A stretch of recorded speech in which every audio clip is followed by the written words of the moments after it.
আমি তোমাদের তিয়াশা দিদি। কেমন আছো সবাই? পড়াশোনা ভালো হচ্ছে তো? জীবন বিজ্ঞান পড়ছো তো সবাই? নিশ্চয়ই পড়ছো। জীবন বিজ্ঞান একটা খুব স্কোরিং সাবজেক্ট, সাথে সাথে খুব ইন্টারেস্টিং সাবজেক্টও বটে। আচ্ছা, জীবন বিজ্ঞানের ফার্স্ট চ্যাপ্টারটা কি সবাই রিভিশন করছো এখন?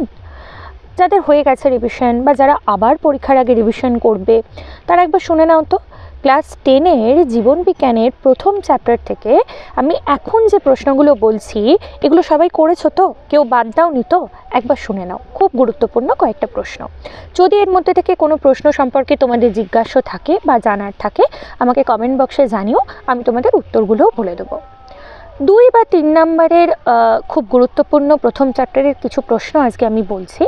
প্রথম প্রশ্ন হচ্ছে যে হরমোনকে রাসায়নিক দূত বলা হয় কেন? ঠিক আছে। দ্বিতীয় প্রশ্ন হচ্ছে যে উদ্ভিদ হরমোন এবং প্রাণী হরমোনের মধ্যে কয়েকটি পার্থক্য লেখো। পরের প্রশ্ন, আপৎকালীন বা জরুরিকালীন হরমোন কাকে বলে এবং কেন বলে? পরের প্রশ্ন, অগ্নাশয়কে মিশ্র গ্রন্থি বলা হয় কেন? তারপরে প্রশ্ন হচ্ছে অগ্রপিটুইটারি থেকে নিঃসৃত দুটি হরমোনের নাম এবং তাদের কাজ লেখো। 2 নম্বর প্রশ্ন, পরের প্রশ্ন ভীষণ গুরুত্বপূর্ণ প্রশ্ন, পশ্চাৎ পিটুইটারি থেকে নির্গত দুটি হরমোনের নাম লেখো এবং তাদের কাজ লেখো। এরপরের প্রশ্ন হচ্ছে নাইট্রোজেন বিহীন একটি উদ্ভিদ হরমোনের নাম বলো। তারপরে প্রশ্ন হচ্ছে যে দুটি কৃত্রিম হরমোনের উদাহরণ দাও। পরের প্রশ্ন, লজ্জাবতী লতার পাতা স্পর্শ করলে নুইয়ে পড়ে কেন এবং এই ধরনের চলনকে কি বলা হয়?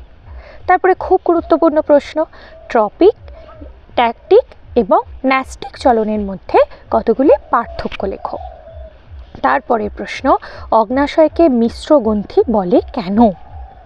তারপরে প্রশ্ন, মানুষের গমনে পায়ের ভূমিকা লেখো, বা এটা এভাবেও দিতে পারে মানুষের দ্বিপদ গমন সম্পর্কে লেখো। এবং তারপরের প্রশ্ন হচ্ছে একটি ফ্লেক্সার এবং একটি বাইসেপস কোন ধরনের পেশি, এরকমও প্রশ্ন আসতে পারে, বা একটি ফ্লেক্সার একটি রোটেটর পেশির উদাহরণ দাও। এই প্রশ্নগুলো তোমরা দেখো তো সবকটা প্রশ্নের উত্তর তোমরা পারছো কিনা। যদি কোনো প্রশ্নের উত্তর জানা না থাকে তাহলে অবশ্যই আমাকে কমেন্ট করো, আমি তোমাদের বলে দেবো। পরের ভিডিওতে আমি ফার্স্ট চ্যাপ্টারেরই খুব গুরুত্বপূর্ণ আরও কিছু প্রশ্ন নিয়ে আসবো।